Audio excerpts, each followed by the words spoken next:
मैं महादेव से स्वर्ग मांगूंगी, स्वर्ग पर अधिकार मांगूंगी। शीघ्र ही इस पूरे संसार में स्वर्ग की महारानी दिति का ये घोष गूंजेगा।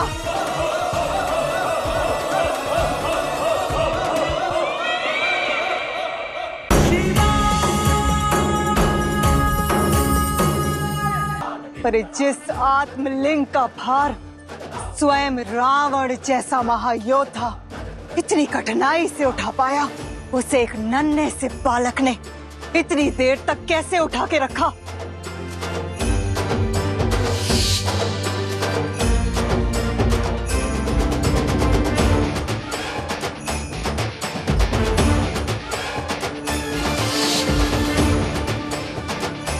जानते हो मैंने चुपचाप आत्मलिंग स्वरूप क्यों धारण किया? क्योंकि मुझे अपने भक्त पर विश्वास था कि लंका पति रावण शिव को लंका कदापि नहीं ले जा सकता।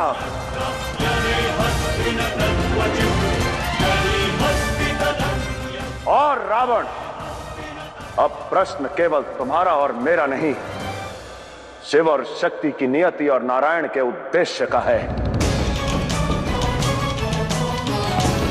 मैंने तुम्हें बार बार चेताया रावण, तुमसे बार बार आग्रह किया कि धर्म के पथ पर चलो, परंतु तुम नहीं माने रावण, जिसके कारण आज ना तो तुम्हारी कुलदेवी खीर भवानी तुम्हारे साथ है और ना ही शिव।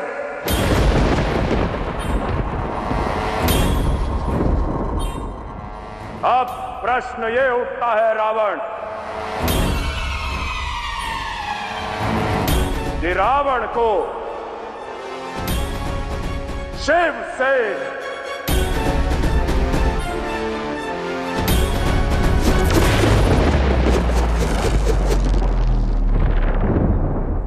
कौन बचाएगा?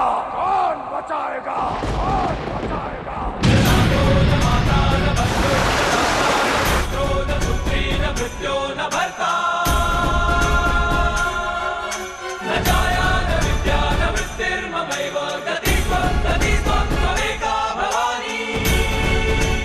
तुम्हारे पापों का घड़ा भर चुका है रावण, और अब दंड केवल मृत्यु है, मृत्यु है, मृत्यु है।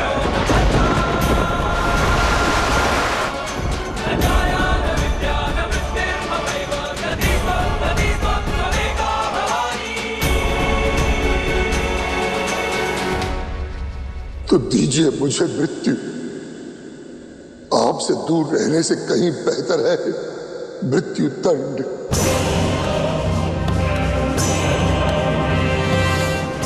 कीजिए मेरे इस अर्थहीन जीवन का अंत प्रभु,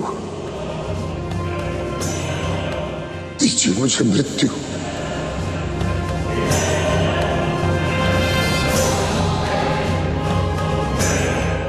रावण चलो, इसी क्षण चलो, चलो।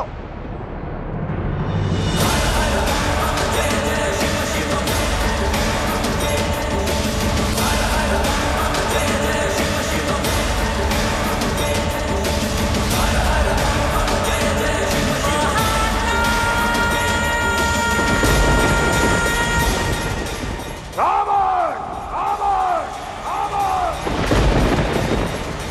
नहीं महादेव, ये अनर्थ मत कीजिए। नारायण, नारायण,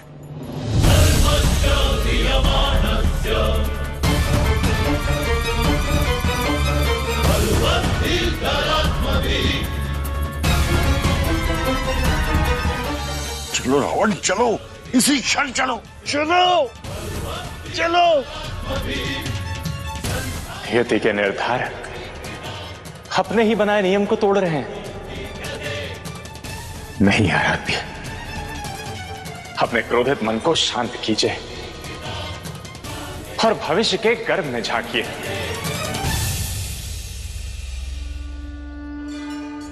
इसके अंत का समय अभी नहीं आया है।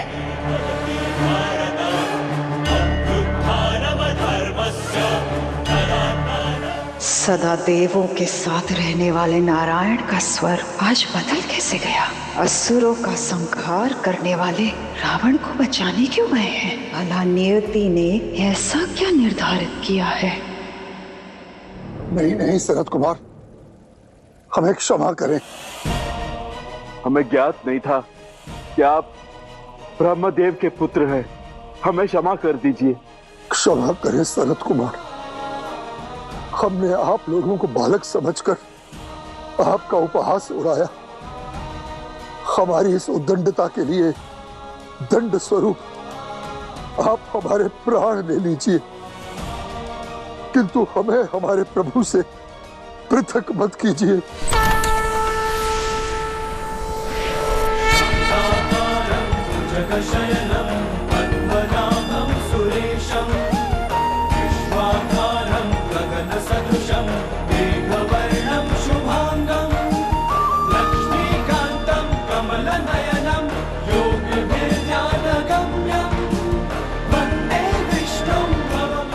प्रणाम प्रभु। ब्रह्मपुत्र सनत कुमार, आपका मेरे वैकुंठ में स्वागत है। प्रभु, हमसे बहुत बड़ी भूल हो गई है और उस भूल के दंड स्वरूप हमें आपसे वियोग का श्राप मिला है। इनसे कहिए ना, अपना श्राप पुनः ले ले। हम आपके बिना नहीं रह पाएंगे।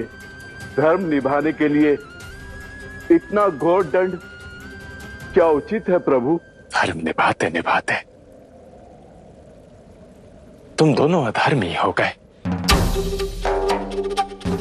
वैकुंठ के द्वारपाल के भार ने तुम्हारे मन में अहंकार भर दिया और अहंकार में तुम इतने दृष्टिहीन हो गए कि नन्हे सनत कुमारों का अपमान कर दिया। तुम भूल गए कि बालक जिस भेष में हो उनका सदा सम्मान होना चाहिए, तिरस्कार नहीं।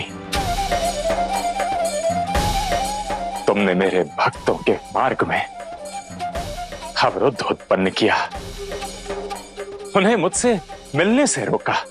ये दोष इतना घोर है कि मैं चाहकर भी तुम दोनों को क्षमा नहीं कर सकता। मेरे भक्त होकर भी तुमने मेरे अन्य भक्तों का सम्मान नहीं किया, उन्हें अहंकार दिखाया। और जब जब कोई भी भक्त और भगवान के मार्ग का कांटा बनेगा, उसे दंड अवश्य मिलेगा। शरद कुमार, मेरे द्वारपालों के दुस्साहस का उत्तरदायी स्वयं मैं भी हूं। कदाचित मेरे ही शिक्षा में कोई कमी रह गई होगी। मैं इनकी ओर से आपसे क्षमा मांगता हूं। भूल हमारी भी थी प्रभु। ब्रह्मदेव के मानस पुत्र को यूं धैर्य खोना शोभा नहीं देता। कृपया हमें भी क्षमा करें।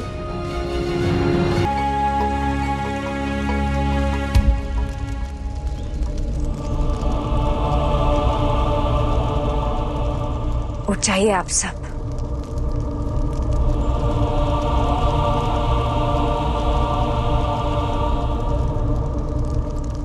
ये कोई साधारण व्यक्ति नहीं है,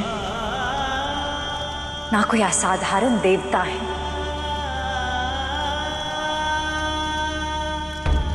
ये देवादिदेव महादेव है, शक्ति के शिव है। ये कब, कहां, क्यों जाएंगे, ये कोई और निर्धारित नहीं करेगा।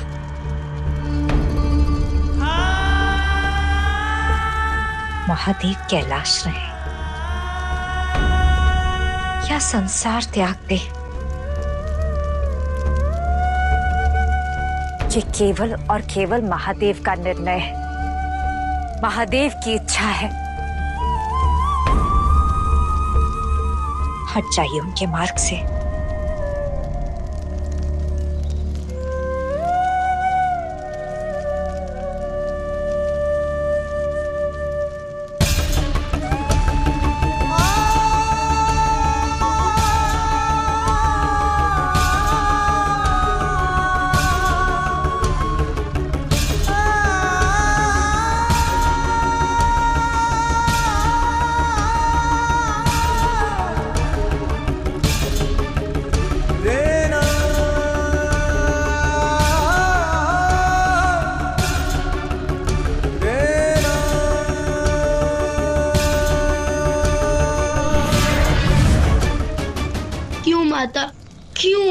क्यों जाने दिया पिताश्री को?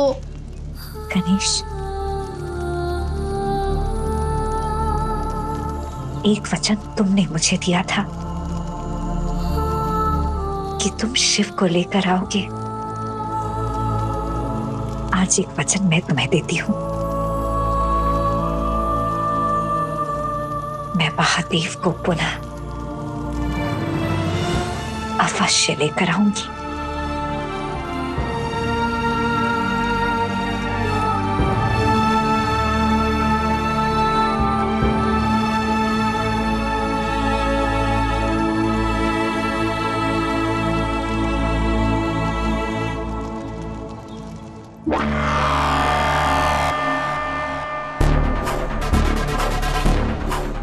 वर्षों से जिस क्षण की प्रतीक्षा थी वो आ गया। महादेव उदासीन है और मैं उनके इस भाव का लाभ उठाऊंगी। मैं महादेव से वो मांगूंगी जो आज तक उन्होंने मुझे नहीं दिया। मैं महादेव से स्वर्ग मांगूंगी, स्वर्ग पर अधिकार मांगूंगी। शीघ्र ही इस पूरे संसार में स्वर्ग की महारानी दिति का जय घोष गूंजेगा।